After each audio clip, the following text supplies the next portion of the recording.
Peace World. Continuing with this weekend wrap up, moving over to the PBC on Fox, promoted by TGB Promotions. Um, and the main event was Sean Porter, two-time welterweight champion Sean Porter against German Sebastian Formella. It's very tough for boxing, man. Very tough for boxing because one salute to Sean Porter for embracing. This is the biggest name to come back to boxing in these circumstances. The crowd free stuff. This is a dude coming off of a pay-per-view main event. He may have been the B-side or however you want to look at it, but this is a dude who just fought on pay-per-view who's now on network television. So shout out to him for embracing that placement and being a professional. He looked excellent. He was in shape. Fought a good fight. A great fight. Did some things we don't normally see him do. He's a great spokesman for the sport of boxing. He's truly, embraced being, representing class. Him and his father. Whatever you want to say, and whatever some would criticize that team for, they've been absolute professionals on all accounts. But this fight against Formella, this is when it's bad for boxing because a sports fan who tuned in to watch that and just see him completely outclass a guy for 10 rounds or 12 rounds, I turned it off. I went to the ESPN Plus stuff, I think, but after maybe the 6th or 7th round. But it just makes me, it's an interesting thing to note that most of the elite guys at welterweight, one of the best divisions in boxing, year in and year out, we might have a moment where none of these guys can really knock each other out. So we're heading towards decisions. Decisions always get dicey in boxing, or typically do. We see, it was no clear winner in the Spence fight with Porter. So, but that's just an observation from me that it's just interesting that we could be in this moment where none of these top guys can really knock each other out, and nobody is really head and shoulders above the others for there to be, now it might make for great action, or it might make for great debate amongst us diehards and whatnot, but that's just an interesting note to me. And I know we have the dudes coming, Jaron Ennis, Virgil Ortiz, what he might be able to do. Some other guys out there, Rashidi Ellis, some other guys coming that we need to see get into the mix and whatever. But anyway,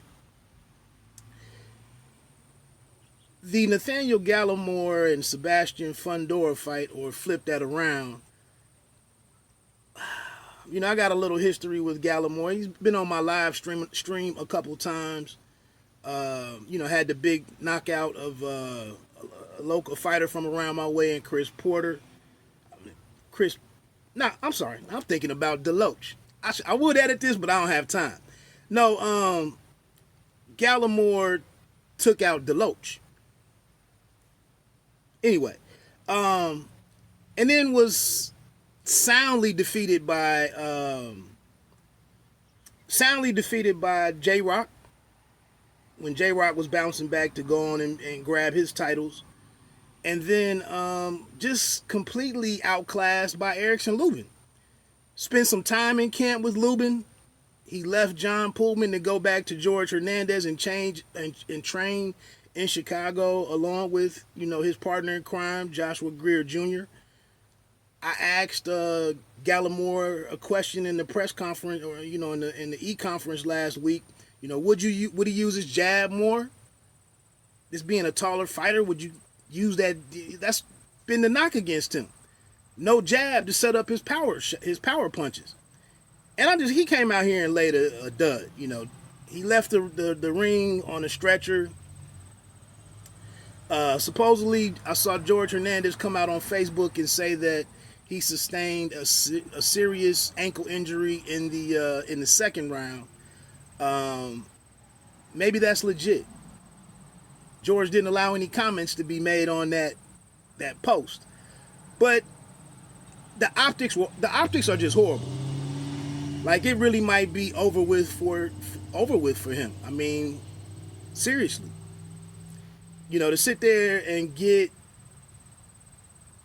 I just didn't expect Fundora to literally handle him in that manner. But when you don't box much, when you don't use your boxing skills, and you're giving up the height advantage, the reach advantage, and then a guy starts putting good shots on you, solid shots on you, and you look like you're clueless for several consecutive rounds, it's hard to be optimistic about what's next for you. And I even mentioned my question to him was,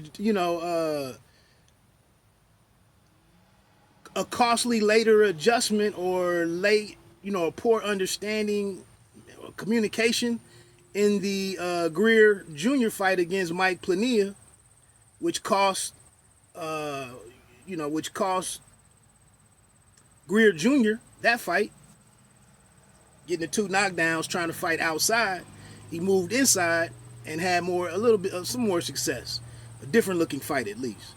And I asked, any concerns about whether or not coming back into a serious fight, and there's no room for you and George to get on the same page. Anyway, I don't want to make this about him because I know him to a degree.